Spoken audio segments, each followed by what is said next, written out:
welcome to Third Shot Podcast. Got Uncle Greg and me, Brigie, here with another great episode for you all. But before we get into it, please head on over to our social media, Instagram and Facebook at Third Shot Podcast, or on X at Third Shot Pod. You're also welcome to watch us on YouTube. Just search Third Shot Podcast and you'll find us there and all of our previous episodes. And one more platform is our website, thirdshotpodcast.com, where you can listen to all of our previous episodes, but also find some blog posts as well as some fancy Third Shot apparel. It's fancy. Super fancy. Cheers. Cheers, Bridgie.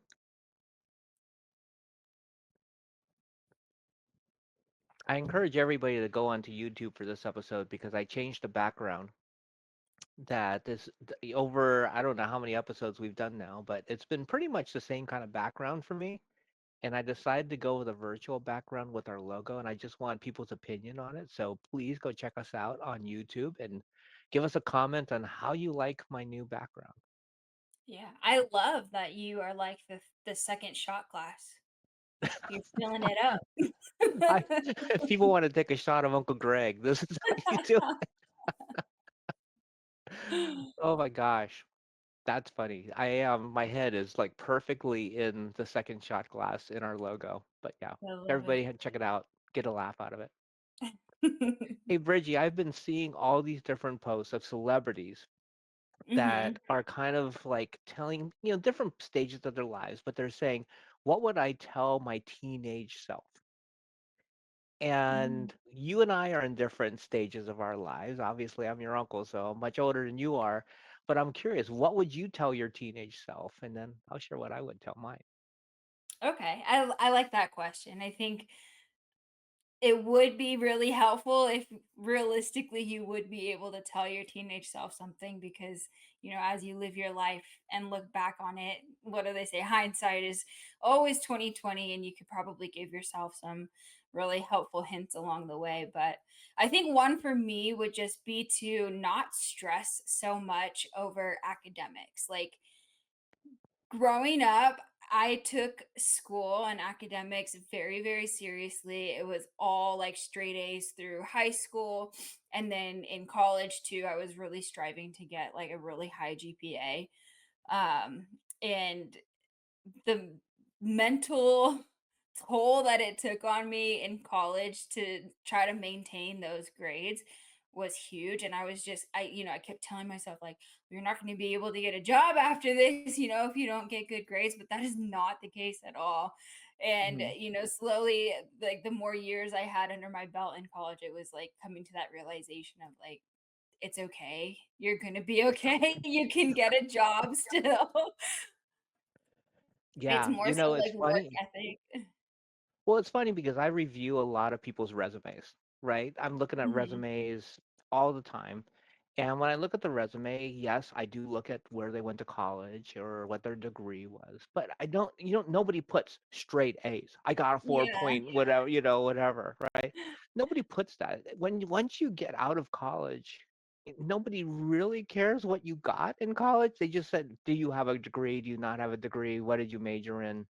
And then really at some point it just gets down to what your experience has been, right? And if the Right. experience kind of relates to whatever you're applying for, that makes more of a difference to me, at least when I'm reviewing resumes, than a GPA, because look, I never even know their GPA and I never asked their GPA. It doesn't matter to me at that point.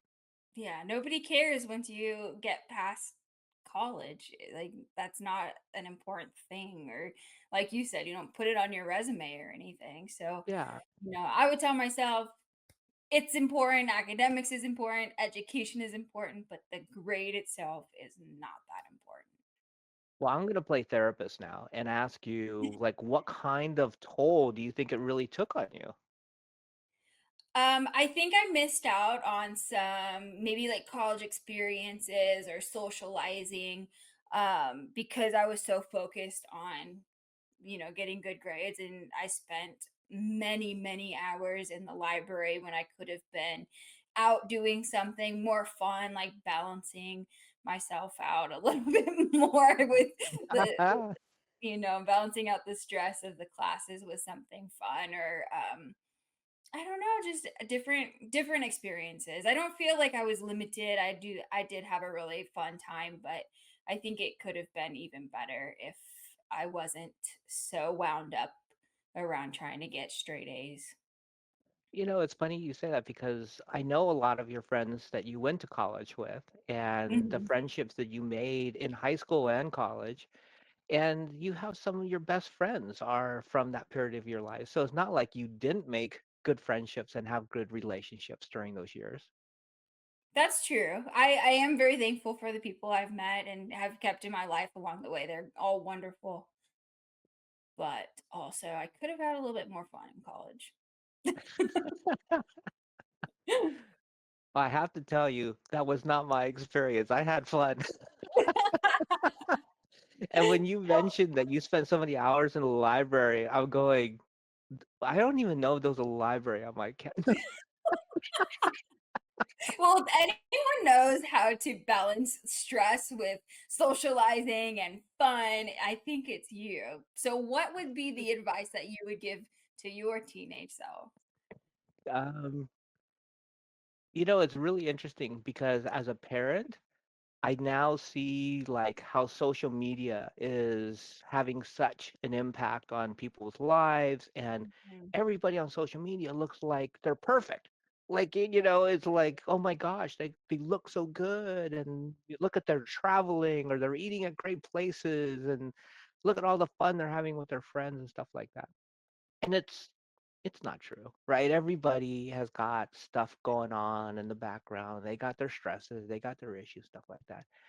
And when I look back at my childhood, there wasn't social media, but you still kind of had a very limited view on what people were like, besides what you didn't see outside of school. Right. And what I would tell my teenage self is everybody has a backstory. Everybody has stuff going on behind the scenes that you just aren't privy to, and you shouldn't judge people on just what you see up front. Like I just, oh, that person's that, or this person's that way. You make these judgments on everybody as a teenager. You think you know everything, and oh, they're this way, they're stuck up, or they're whatever, right? Or they spend too much time in a library. They're just brainiacs. And you don't, and then you just you don't realize that they're not. There's more to everybody. There's more to everybody than what you first see. Like the old adage, you can't judge a book by its cover, is so true. And I think nowadays it's even worse because of the whole social media thing, and everybody's trying to put airs on and really put a good image out there. Um, Right. but if I had to go back to my childhood or my teenage years, I was pretty much like every other teenager, thought I knew everything, and I didn't. And and I really, really, really didn't. And I think, knowing that now, I would have a much more open mind and I would accept more advice than Mm. probably what I did as a teenager. From people that were older and had kind of lived a little and had gone through it and could, provide me that good advice. Yeah. So, at what point in your life, or was there something that happened in your life that kind of made you shift and see things a little different and think, maybe when I was a kid, I should have been a little less judgmental or something along those lines? You're playing therapist for with me right now, and I have to be really, really candid and honest and transparent on this. I think when my grandfather passed away, Mm, and I realized how smart he was, and how he and I didn't realize it, and I was a brat. I was a brat to my grandfather, and I shouldn't have been. And when he passed, at some point after his passing, I realized, what was I doing? That I was just being stupid. I was just being young, and the advice that he wanted to provide me and stuff like that, I would just shut it down just because, oh, it's just my mm, grandfather. He doesn't know, he doesn't understand stuff like that. Oh yeah, he knew. he'd been through way more than I had ever been through, and he understood. And I think when that happened, at some point after is when I realized that, yeah, I was not a good kid. I I was a doubt good kid, but that. I could have been a better kid. How's that? Yeah. Yeah. Well, we really do sometimes take relationships like that for granted, but people who have older, wiser people in their lives could really learn something from them. hmm So if we have any young audience right now, hopefully, maybe this will be a moment where you can kind of like take a step back and rethink things a little bit. Yeah. Yeah.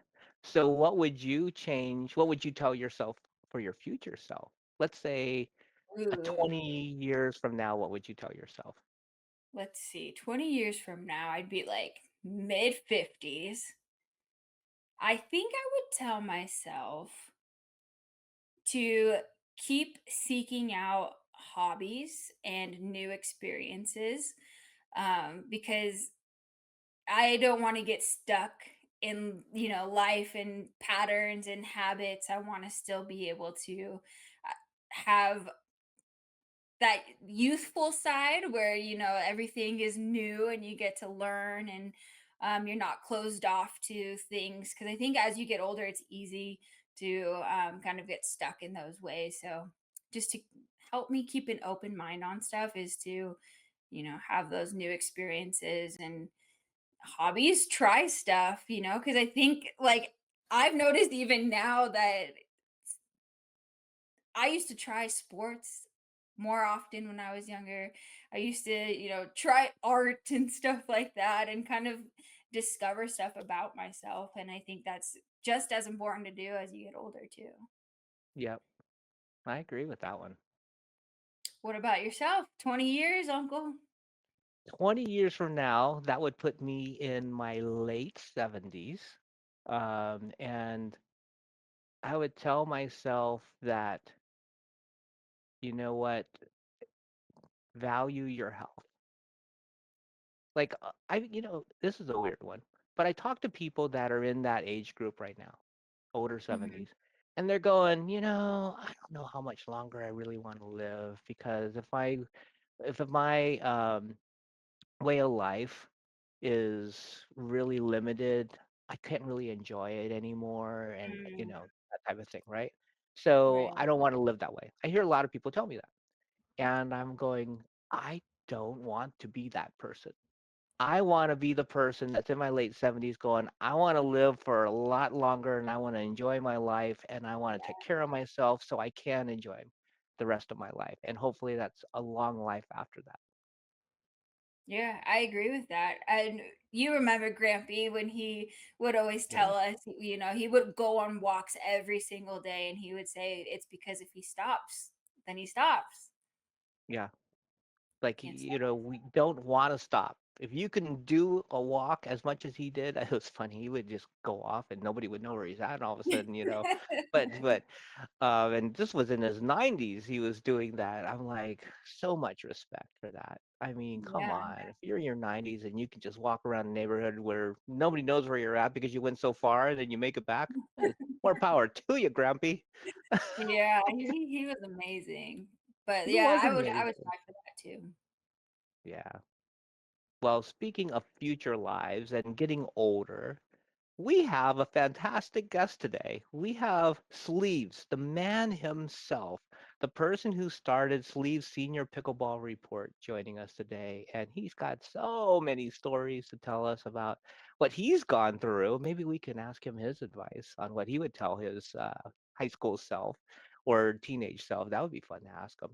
So while we bring Sleeves on, let's give everybody an opportunity to go check us out on our social media accounts. Instagram and Facebook is Third Shot Podcast. X is Third Shot Pod.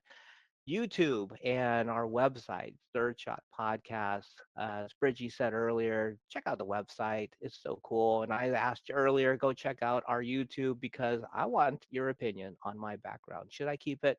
Should I go back to my old one that I've been doing for the last 100 or so episodes? So give me that feedback. And While you're there, give us some 5 stars. Do a subscription. We love it. All right, let's bring Sleeves on. Hey, Sleeves, welcome to Third Shot. Wow, finally, Brad, I'm super happy to be here. We've tried to pull this off, and it's usually been a problem on my end. So thank you both for being patient and having me on. Not a problem. We can't wait to hear about everything that you're doing in the pickleball world.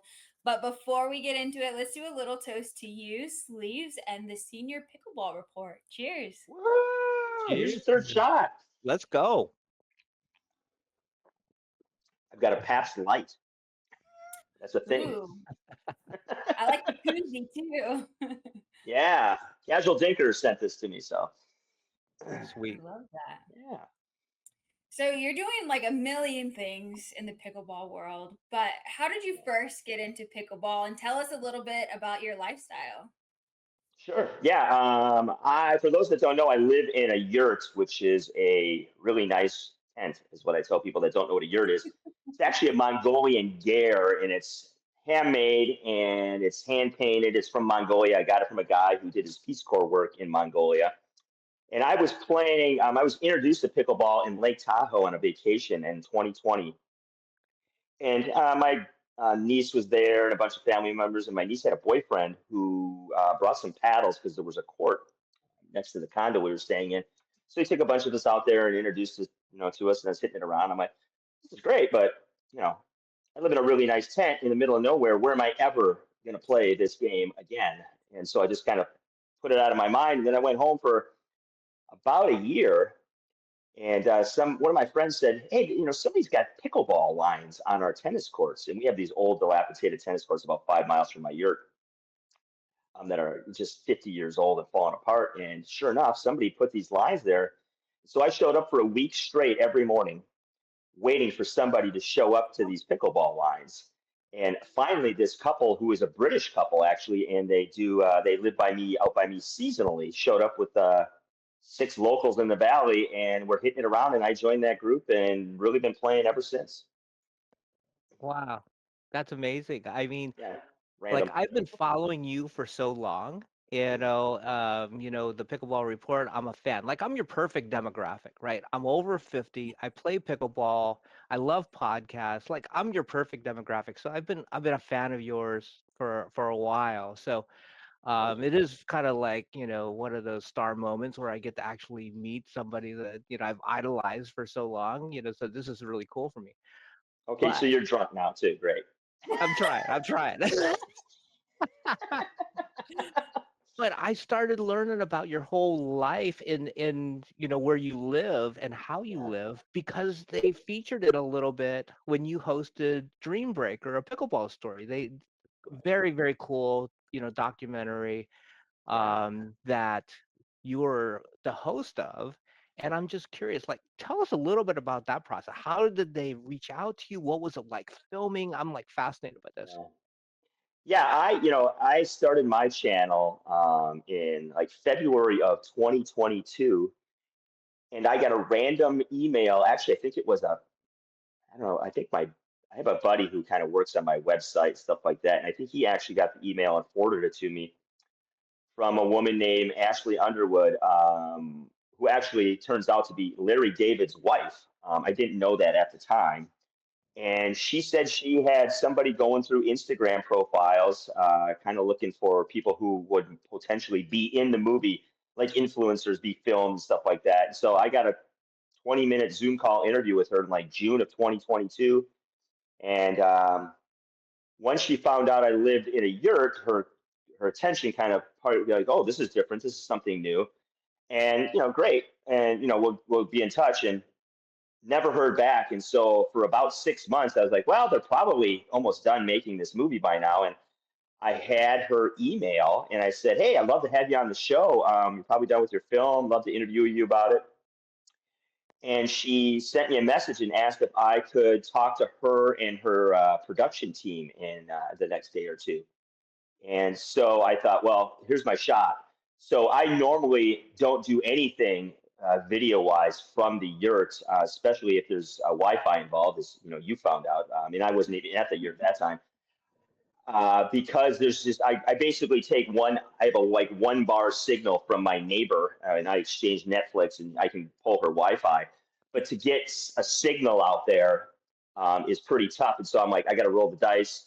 I set up my phone, and they made a call in, and there was like 3 producers and her, and I took my phone and I just turned it and showed them the yurt, because they go, "Are you in the yurt?" I'm like, "Here it is," and they're like, "Whoa!" And so an hour and a half later, they basically asked me to sort of narrate the film. And that's kind of where it all began. And the process was, they were just going to send me an iPhone, and I was just going to do video diary work with them.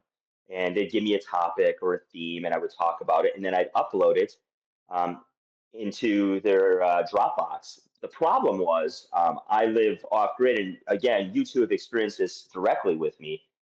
I had to shoot this stuff in 4K and then upload it. And for every minute I shot, it took an hour for where I live to upload. Oh And my so I would God. upload 6, 7 minutes, and it would be 6, 7 hours. And right in the last hour, to go, upload failed. And I'd be like, oh my Oh God. no. Oh. So it was like 6 months of doing that for them, and not complaining about it because I wanted to remain in the movie. And then I come to find out, they're like, well, what ultimately happened is they had to make a decision, and she showed a director's, the kind of the executives that were going to show this movie, um, a version with me in it and a version without me in it, and they had wanted to make a decision, and the powers that be said, yeah, put sleeves in it. And so then they decided that they were going to come actually out to me and film and just kind of recreate some of the stuff that I shot for them already in different locations, and do it with their cameras and their equipment. So that's kind of how it worked out.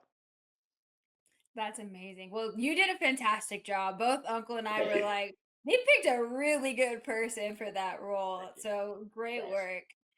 Thanks. I'm going to Yeah, it was. rewind a It little. was. No, go ahead. Oh, It go was. It ahead. was. It was. It wasn't that easy, because they would give me stuff that I had already said, and they would give me like, you need to say all of this because we've already shot the movie. So don't miss this, this, and this, and then action. And they were out there 2 days for 8 hours each day. So all those little shots took 2 full days of shooting, and I was like, holy crap! I was just sweating, and Was yeah, it tough? Was it tough it or was was it very. It fun? was very. I'll tell you, I've done some small short film work in the past. I've been, done written some scripts and been in stuff. So I've done a little bit of amateur acting. I taught theater and stuff like that. And I'm not gonna, not to toot my own horn, but I was like, they're sort of lucky they got somebody that can actually do this off the cuffs. Like, first of all, podcasters. Second of all, I've had to memorize some dialogue in the past before, because I was doing this, and I'm like, there is no way, if somebody never, was used to being on camera or used to actually trying to memorize some things, this would be horrific and would take forever. And so they got kind of lucky in that regard, that I had done those things in the past. Yeah, that's amazing. Well, you're multi-talented man over here. You mentioned I your guess. podcast. Could you tell us a little bit more about that? Some of our viewers might not be familiar, but if you could kind of explain what that platform is and how you got started into it. Sure. Yeah. So it's the Senior Pickleball Report, and I'm a senior, so I'm 50 plus.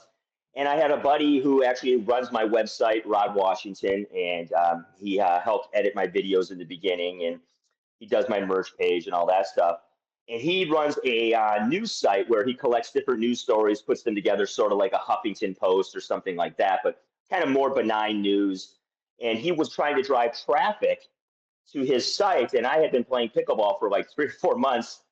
So like every overconfident, stupid guy, I go, yeah, I'll create a channel, which I know nothing about, and then I'll just start talking about pickleball. And so that's what I did. And then, as you know, people sort of reach out to you, and you get different offers or guests or whatever. And the first thing that got to me was really, somebody sent me a paddle, some random Amazon paddle, and I reviewed it, and then I got another one, and then I said, well, I'll just start writing people. And it went back and forth like that. And then I started getting involved in the National Pickleball League, the Senior Pro League. Rick Witzkin kind of reached out to me and said, I'd love to be on your show. So he was my first guest. And then I started interviewing players and owners and stuff like that. Some of the folks, obviously, you've interviewed as well. So it just started to take off. And then I was like, what's happening to my life?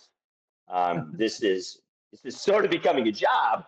that I'm not getting paid for much. Here I am coming up on 4 years in February. And like you mentioned in the intro, I have a ton of things that I'm just throwing up and seeing sort of what sticks. Because at some point, I make some money here and there, obviously, being an affiliate for paddles and things like that. But it would be nice to actually, not a lot, but something that was be pretty steady that would allow me to do this in a more comfortable way and maybe do some traveling with it as well. So, Well, you were just traveling, weren't you, with regarding yeah, pickleball? Yeah, tell us a little bit yeah. about what you're doing on the travel side. Yeah, so again, this is all people reaching out. A man by the name of Eric Daly, who is a former professional basketball player, played in Europe and Asia. His son currently plays for UCLA, Eric Daly Jr. He and his wife Shell, who was a coach in the WNBA and played for Texas, and they were running daily. I think it's called like daily clinics or something. They had basketball clinics for years, and basically coaching people how to become high level players, generally at the collegiate level. And he was going to start booking these clinics, basketball clinics, on this particular line of ships that Royal Caribbean had because they had indoor facilities, kind of a court space that had different lines for different activities. And then he fell in love with pickleball, and he's like, "This is great. Maybe I can run pickleball cruises, but I don't know anything really about the pickleball industry and stuff like that." So he was smart. He found out his demographic was seniors, and he put in, found out the Senior Pickleball Report. And I've been working on this with him for about, I think it's just over 2 years now. And we've done one cruise. We're going to have hopefully a full lineup in 2026, just getting our calendar out and our schedule. We're going to work with Rick Barry, who's a former NBA player, guy that used to shoot free throws underhand. And he's 81. He's going to do some clinics and stuff for us, him and his wife. And so we'll see how it takes off. It's one of those things that everybody, I talk to, like, "Oh, that's going to be a big hit." And, and you think that too. And I'm like, "Oh, yeah, you just make a flyer and put it out there." But you delve into anything, it's like, it's just much more complicated than people generally think. A lot of logistics to think about and where to market, who to market to, and what the prices should be, and blah, blah, blah, blah. So it's been a process, and we're getting there slowly but surely. But we did our first pilot cruise in June. And I brought my folks along and my wife, and Eric brought some of his family members and friends. And so we just kind of wanted to get a lay of the land and see how everything worked on the ship. And we did a 3-day cruise out of LA to Ensenada, and it was great. Had a great time. Got to play some pickleball on the boat and eat a lot of food and drink a lot of booze. How I wow. got to tell my quick Rick Barry story. Oh, yeah, So go ahead. back in the day, I grew up in the Bay Area. The Warriors were my team. Yeah, Like man. I was around when Rick won the championship in '75 with the Awesome. Warriors, and again, big fan of his. And he's a big time golfer. And in Yeah. fact, Long I drive. think he was one of the best long drive senior players out He there. was. He was winning competitions as a senior long driver. Anyway, I used to have a golf radio show, Oh, and my one of my first interviews, if not my first, he might have been my second interview. I met Rick at the PGA show in Orlando, and he was generous enough to be a guest on the show and recorded the interview. It was super nice. I was talking to him about his sons, who at that point was playing pro or just coming out of college. And anyway, he lived maybe, I don't know, 10 miles from where I grew up. oh, So wow. we were kind of neighbors. So we kind of had that little bonding thing. So Rick Barry is one of my favorites of all time because of that. Oh yeah, I mean, I interviewed him. Great guy. Has very opinionated about things that I love when people can just kind of flow in an interview like that. Like he's all about rally scoring, man. He is full fledged. He wants rally scoring mainly because he plays tournaments and games sort of all end at the same time, and he's not sitting around 4 hours getting stiff and old like we do. And you wake up, you're like, because somebody had a 15-13 game to 11 that lasted an hour and a half instead of Yeah, like, oh, we just ran out of opportunities. So yeah, big into that. So cool guy. very cool guy. So on these cruises, because they sound like so much fun, for Yeah. people who are signing up for them, is it like a workshop? Are they learning how to play? Is it like a tournament for the entire time? What's the setup like? Yeah, so that's really up to the group. For example, we brought on a senior pro, Paul Zickert, and we did a clinic each day for we had the course reserved for 2 hours each day, and about for first hour 15, he would do some teaching and different various little games, and then at the end we had a little tournament where I give away some prizes and stuff from some of the brands that I've worked with. Other people just talked about interest of bringing their own coach on there that they have, or they want to do something where they bring on, we have like a celebrity like Rick on, or they might want to do a theme. We're talking with a guy who's a chef, and or it could just, a lot of people just want to play. And so they're like, can we just get on the boat and play? So what's nice is we have the courts reserved for 2 hours usually each day of the cruise. And then there's open play that Royal Caribbean puts on for 2 hours. And that kind of works like, let's say there's 20 people lined up and there's 3 courts generally. What they'll do is every 10 minutes, they'll just rotate the entire court. So you'll play with different people all the time and get back in line. And so it's kind of a cool way to meet people and not take it too serious because, we're playing on a boat. It's temporary, temp nets on a court space. The flooring's really nice. It's got a balcony above it, and it's got all this, lighting and stuff that you can do. And you can do stuff during the day and at the night. But yeah, you're on a ship, so it's gimmicky on some aspects. But it's a really cool way for people to sort of meet each other than in a bar on a boat or something like that. So it's kind of fun to interact. Even if you're single, it's a cool way to meet people, obviously, because you're pickleballers, and then you add the cruise to it, and it can become whatever you really want it to be. So the short answer is it sort of builds your own, ultimately. It sounds like fun though. Like, cruises are all about meeting new friends, right? So this is Yeah, the right. perfect environment to meet new friends on a cruise. Yeah, One of the things that I really enjoy about the Senior Pickleball Report is your paddle reviews, right? You like us, Bridget and I have been lucky enough to be sent, a gazillion paddles and try right. them out, do reviews on them and stuff like that. And you probably had like 20 times more paddles than Bridget and I have done. Yeah, What do you look for in a paddle for your own personal yeah, play? And like one of the questions that I constantly get is like, all my friends go, "Oh, what paddle are you playing today, Greg?" You know, yeah, like exactly.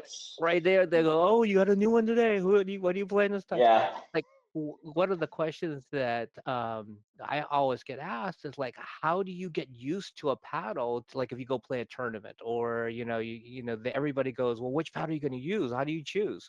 I'm yeah. curious how you go about this. Yeah, like you, I play, and I'm actually very thankful for this, and I'm thankful for the brands that do it. I play with a paddle almost every day, sometimes with a different paddle. Sometimes I'll play 4 or 5 games with a different paddle each time, just to kind of see the differences between them. And what it's helped me do in my own game is not become so attached to what paddle I'm playing. In other words, I don't have this emotional things that I have this attachment that I think the paddle's doing more than I actually think it's doing on some level. In other words, people way overthink the paddle in my estimation. You Okay. see these clips of Ben Johns playing somebody with a cutting board, and they're playing with a $300 Yola, and he destroys them. Um, a paddle can do so much, but at the end of the day, like you all know, you got to drill and you got to play and you got to know strategy and you got to be smart. You got to be consistent. So I think the first and foremost, people take the paddle a little too seriously sometimes, and then they pay way too much because I don't review the 10,000, the high end paddles that are the big like 5 or 6, the Selkirks of the world, the Violas, the Franklins. I don't get those mainly because I don't have the subscription. I don't have the numbers watching my podcast. I get all the like 700 other brands that have paddles that are trying to find their space in the market that probably had their paddle made in the same factory that Yola did or Selkirk or whomever. And they have their own spin on, no pun intended, to how they want to develop it. So there's a lot of innovation by some of these smaller brands to really get noticed. Some of them follow what the big brands do, but some of them kind of put some stuff out there that's interesting and unique. And that's kind of what I appreciate is one, they're more affordable. Two, sometimes they have a little more innovation to them. They take a little more risk. And three, they have fun. They got to be different. They got to stand out. So they may not take their theme of what their paddle is so seriously, and they may have some fun stuff with it. I've reviewed paddles that are they have a princess theme, or bread and butter. They're all over the place. They have a different theme for every paddle, and they sometimes give you different types of hot sauce with your paddle. There's a guy out there, Valhalla paddles that's doing a Viking theme. There's a paddle guy out there from Canada that's got his paddles. The faces are made out of different woods. Honeycomb inside like a traditional paddle, but not a raw carbon fiber face, but like a maple face. So there's all this fun stuff out there, and I get to try it and use it. And so when I look for something, I look for something that's different, and I look for something that's light to start with, because if you make something too heavy, you can't take the weight off.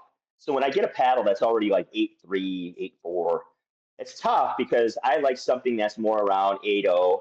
And I'd prefer if people would make their paddles about 7.7, 7.8, and then you could add weights depending on how you want to balance the paddle. But if you start off too heavy, that's really the biggest issue I have out of everything that I kind of cover.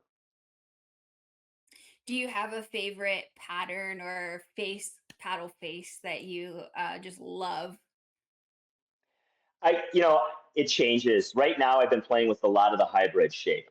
Um, Although I think I'm a better player actually with more of a standard shape, something that's a little wider at the net, something that I can just kind of bunt balls back and counter with. But right now, it seems that most of the paddles that I'm picking up and favoring. And I don't know if that's just because the shape has become pretty popular, but I'm playing with a lot of hybrids right now. One of the paddles that you've had is Gregory Storm Rain and Wind. Yeah, And one of the reasons he's a big fan of ours, we're a big fan of his, is because yeah. he's giving back to the bee community, right? Oh, He's absolutely. donating, and that's kind of the stories that Bridgie and I really like in some of these paddle companies, is how do they give back? It's not Yeah, just and about making a buck, right? no, and he does a great job. I mean, he is, I live off grid for a particular reason, mainly because I wanted to have a better connection in my life with nature, and I've done a lot of writing in the past about environmental issues. And when I came across Gregory, I was very intrigued, because I had a buddy that I used to teach with, and he had written a song about pollination. And so when I reviewed his paddle, I took that song and got permission to use it with his review, and it worked out great, because he's kind of a rocker guy, and this guy is in a rock band, and the song was a rock song, and it's about pollination of all things. So yeah, I have a great relationship with Gregory, and he's out there doing amazing things, running clinics, giving a lot of stuff away. And I think that's the biggest thing I notice with, if you want to get involved with any industry in this, especially in the retail, and I know people don't like necessarily to do this, but you got to give stuff away. You got to get it in people's hands. And I've run across plenty of people that they won't even give out a T-shirt. Like, I'm like, I'll wear your T-shirt on my podcast. People get eyes on it, and they're like, "How about we give you 40% off?" I'm like, I'm gonna wear your T-shirt and talk about it and put a link in the description. You want somebody to see this T-shirt or not? And so I think companies like Raw, obviously with Gregory, and Bread and Butter are perfect examples of, they get their paddles in people's hands. And I think that's why they're successful, and they're sort of breaking through into an area that you always see high end companies getting into. They started from the ground up, kind of in their garage, so to speak, and now they've had a real impact and are selling a lot of paddles, but they weren't afraid to put it in people's hands. Yeah. Well, you've done a lot of paddle reviews. For our listeners who may want to listen to some of those, what platforms would you recommend they check out of yours? Yeah, so if you want the short version, obviously Instagram at Senior Pickleball Report, and the longer version, although I do what is called snapshot paddle reviews, because they try and keep them from 2 to 3 minutes. The full version, if you can't watch the full thing on Instagram, the best place to go is to my YouTube channel, which is the Senior Pickleball Report. And then I usually throw it up on once in a while on TikTok as well, which is at the Senior Pickleball Report, and once in a while on X, which I think I'm at Senior PB Report. So. Very cool. Before we let you go, Sleaze, Bridgie and I opened the show by asking each other, what would we tell our teenage selves? And there's no better person to ask, what would you tell your teenage self? First of all, what were you like as a teenager? I'm And not what that would you different. tell your teenage self? People would claim I'm not all that different. And I think I would, and I tell myself this to this day, I would be a little more nicer to people, be kind. I've had to apologize to some of my ex-girlfriends, in high school and college. I was not always a nice guy, and I've seen those women in the past, not too long, last 10, 15 years, and I've like, yeah, I was just an ass at times, and I apologize for that. So really, I think I would tell myself early, like, just be nice, because I'm super sarcastic a lot, and sometimes it comes across as being mean, because sometimes it is. But sometimes people don't know either. They don't read my sarcasm, especially if they just have just met me. But yeah, just be kind. That's a good one. It's What would very you tell your future self? Future self, get a haircut.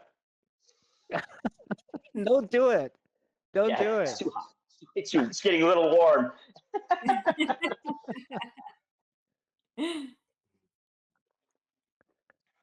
Well, You want a thank real you so answer? much.